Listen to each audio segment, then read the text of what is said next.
Even if you attempt to trouble us, there's hardly any loss on your part, considering it's your funds, useless to poor people with lowly lineage. I sighed as I completed the final check. You're closing your account, right? Please, go ahead, I said with a tone that seemed mocking. Their eyes, filled with clear disdain, made me feel disgusted as they stared at us. I decided it was time to give those who judge others by their upbringing a taste of their own medicine. With that thought, I smiled. My name is Tiffany, a 29-year-old office worker. Currently, I'm living a peaceful life with my mom while working. My dad passed away from an illness when I was young. His chronic illness had worsened early.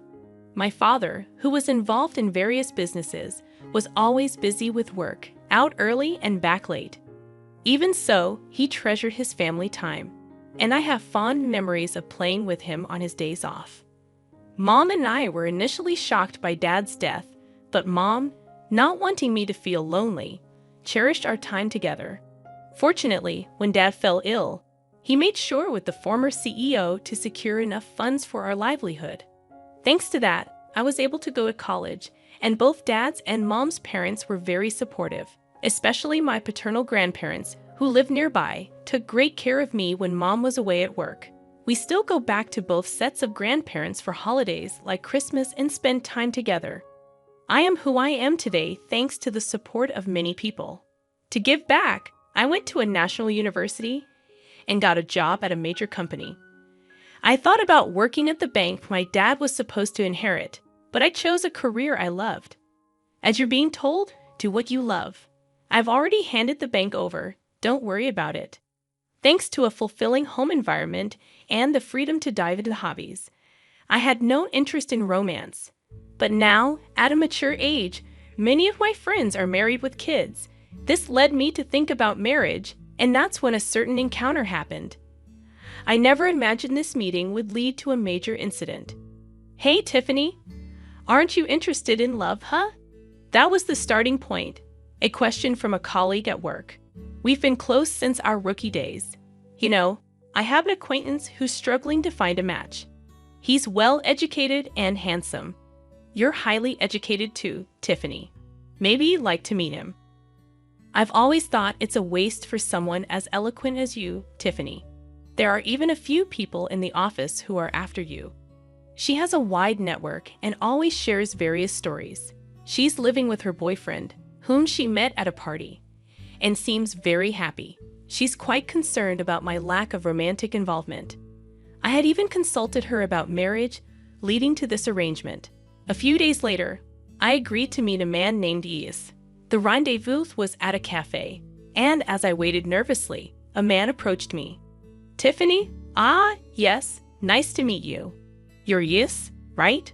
I said, feeling a bit anxious. Yes, thank you for today. Yosef's expression was blank as he looked me over.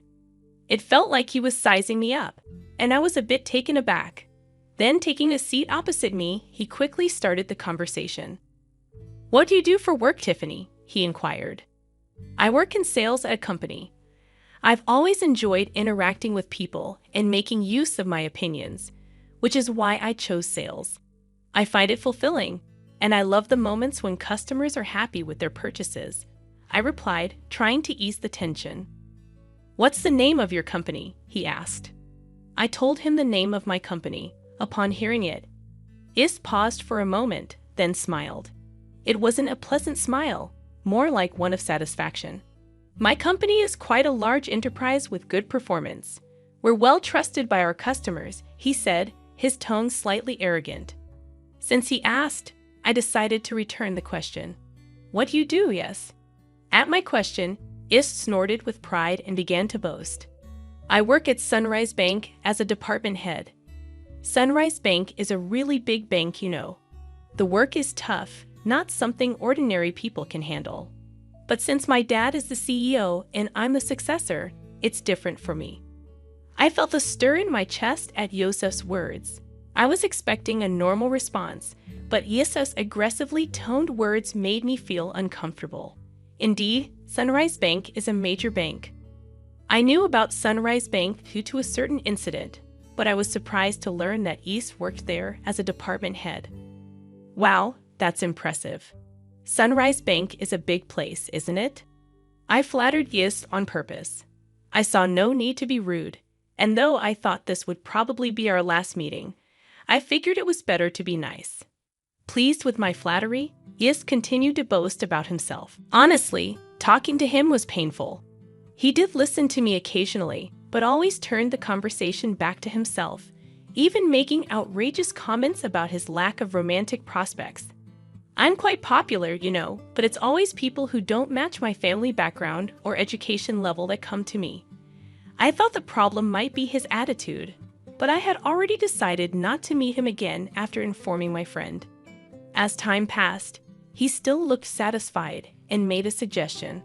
I'd really like to meet your parents, huh? But we just met today. That's exactly why parents' excellence is important, especially if we're going to date, right? Inside, I screamed. I had no intention of dating him, but he seemed oblivious to my discomfort and kept pushing forward.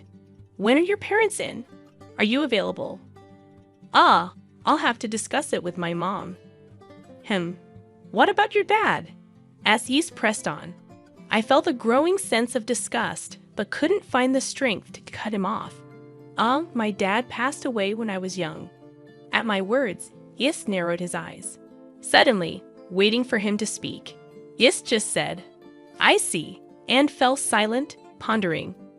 Well, send me a date that works for you later. I'll adjust my schedule. No, thank you. Should we leave then? Before I could finish, Yosef stood up.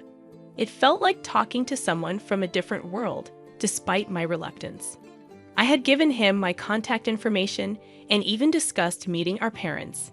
His disdainful look upon hearing about my father's absence bothered me. In the end, we agreed to meet again with our parents. When I explained this to Mom, she smiled. Riley, maybe you were just nervous because you haven't dated before, she said reassuringly. Maybe, but the way he spoke was weird.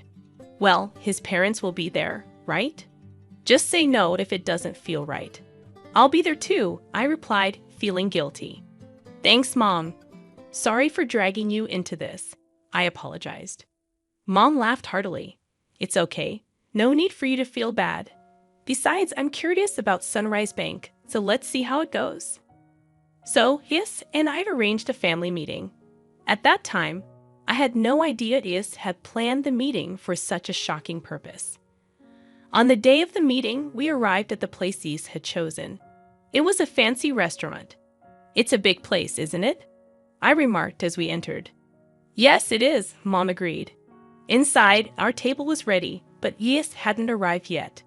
We entered and waited, and shortly after the scheduled time, Yosef and his family arrived. Sorry we're late. The traffic was terrible. Nice to meet you. Thank you for today. Yosef's family unapologetically took their seats. Irritated but not wanting to start a fight, I initiated the family meeting. After some time, Yosef's mom, Morgan, with a sly smile, spoke up. So, where is your father? Is he coming later? Huh? She inquired, looking around. I looked at Yosef, but he just smirked dismissively and said nothing. I had already told him my dad was deceased. Morgan acted as if she didn't know, despite having agreed to meet our families. Mom quickly responded. In my stead, my husband passed away from illness when Tiffany was young. So today, I'm here as her mother, Mom responded with a calm smile. In contrast, Morgan raised her voice in an exaggerated manner. Oh my, Tiffany is from a single-parent family. Her words took me aback. Even after explaining that my father had passed away from illness, her tone clearly carried malice. Being from a single-parent family, life must be quite hard, huh? But she graduated from a public university. That's commendable, right? Really, but still, being from a single-parent family, wouldn't dating her be complicated? Ye's family's conversation left Mom and me utterly dumbfounded. Despite being present, they spoke so disrespectfully, mocking us as if being from a single-parent family was something bad. Such words weren't suitable for a first meeting. Angered, I retorted in a low voice, Excuse me, but after Dad passed away, Mom raised me with great care. I owe my current life to her. And isn't it rude to speak about someone like that when you've just met, Tiffany? However, Morgan burst out laughing at my words. Rude, isn't it? More absurd for the daughter of a single parent to think about marrying into a high-class family. I'm not really into strong-willed women. This is pointless. There's no getting through to them. Thinking this, I just stared at them in disbelief. I had high hopes since she works at a major company. Well, you'll eventually carry on Sunrise Bank, so maybe she's not quite at your level. As they hurled more insults, I felt no need to listen anymore. Trembling with anger, Mong glared at them. Did you invite us here today just to look down on us? I've heard from Tiffany about the other day.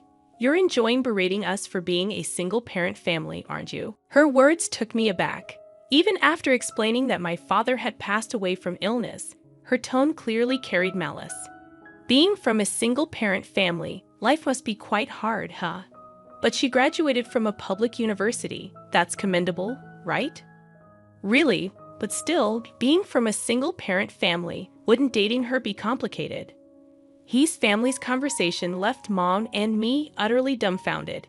Despite being present, they spoke so disrespectfully, mocking us as if being from a single-parent family was something bad.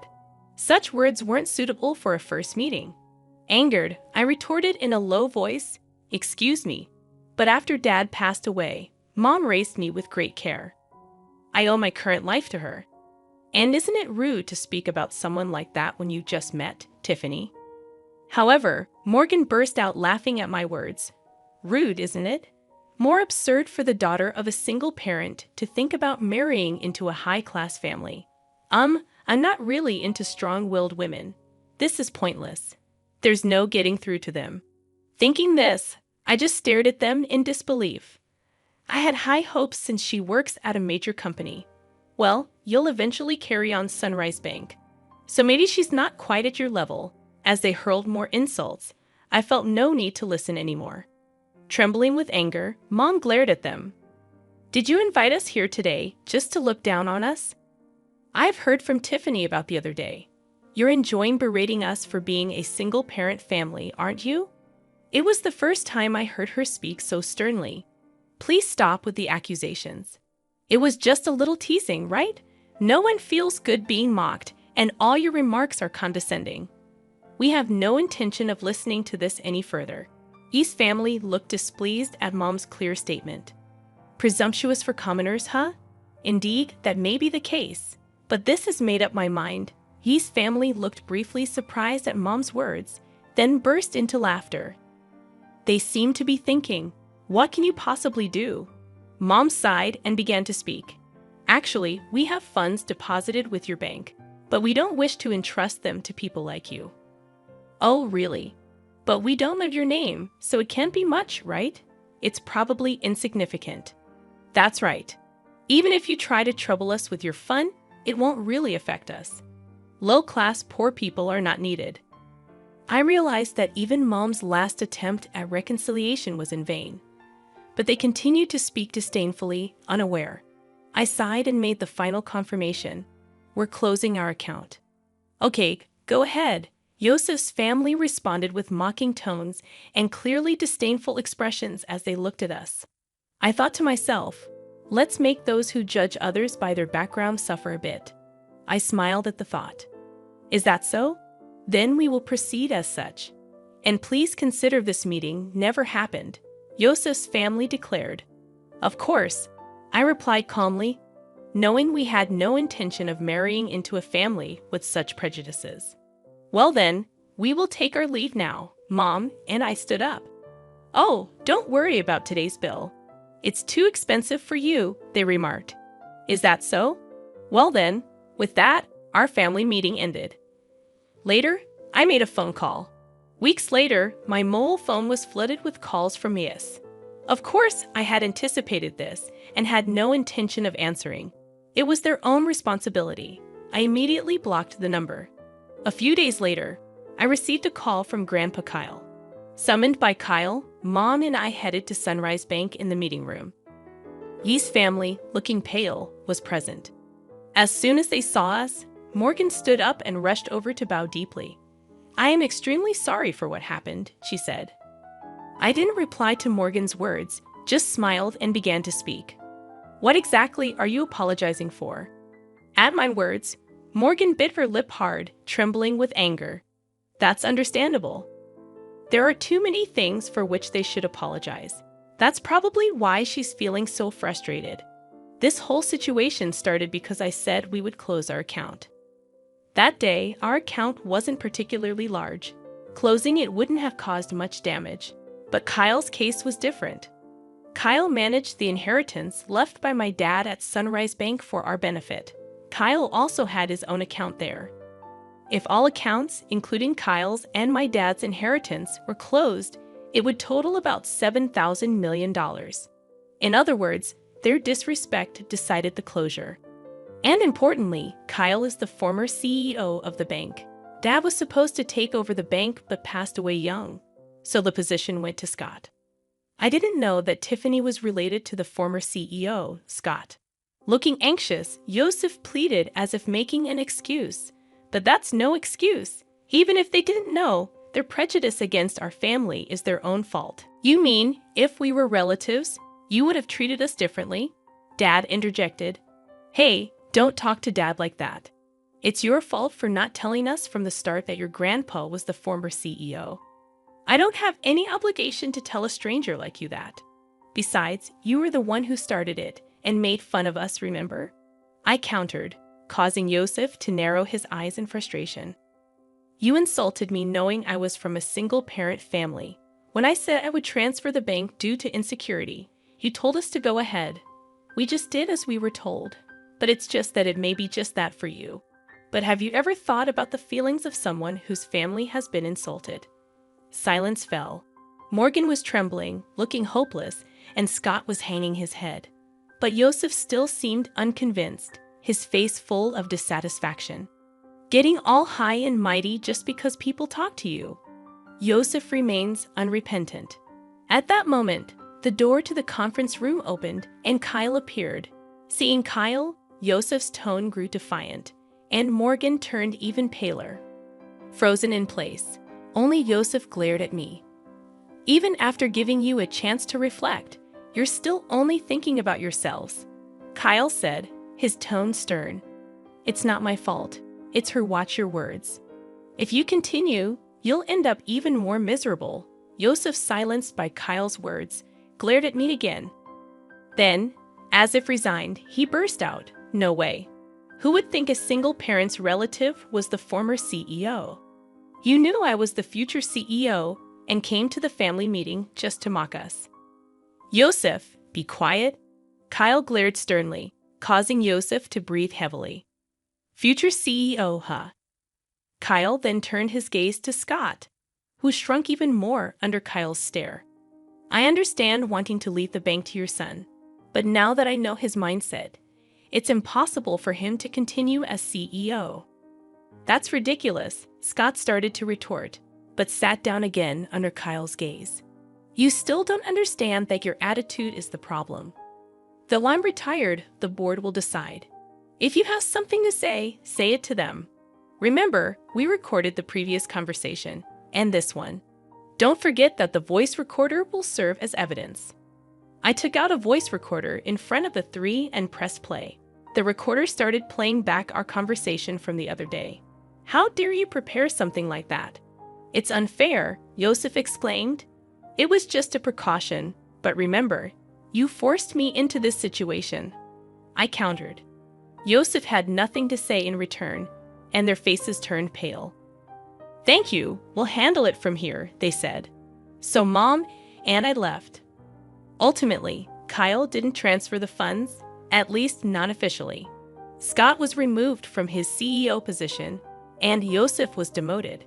Seemingly unable to handle the blow to his pride, Yosef resigned voluntarily. Kyle's influence in the financial industry meant Yosef would struggle to find work in the same field again.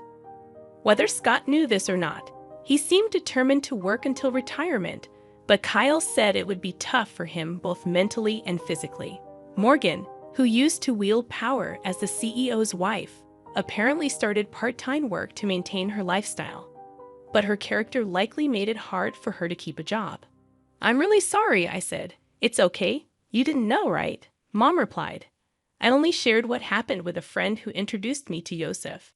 She just heard about him through someone else and wasn't at fault." Mom was initially concerned about being a single parent, but I'm happy now and can live thanks to the support I've received. When I told her that, she smiled and said thank you. After everything was taken care of, Kyle told us to come over to his house again sometime. I'm really grateful for Kyle's help in resolving the situation. He was tough, but I'm happy now, so it's okay. "I have some good news for you," Mom said one day. "Really? It's not about dating again, is it?" I teased. "It's a friend of my boyfriend this time. He's definitely a good guy. I'm not interested in dating right now, but I'm satisfied with my current life. I want to keep cherishing those who support me. And maybe someday I'll meet someone I really click with."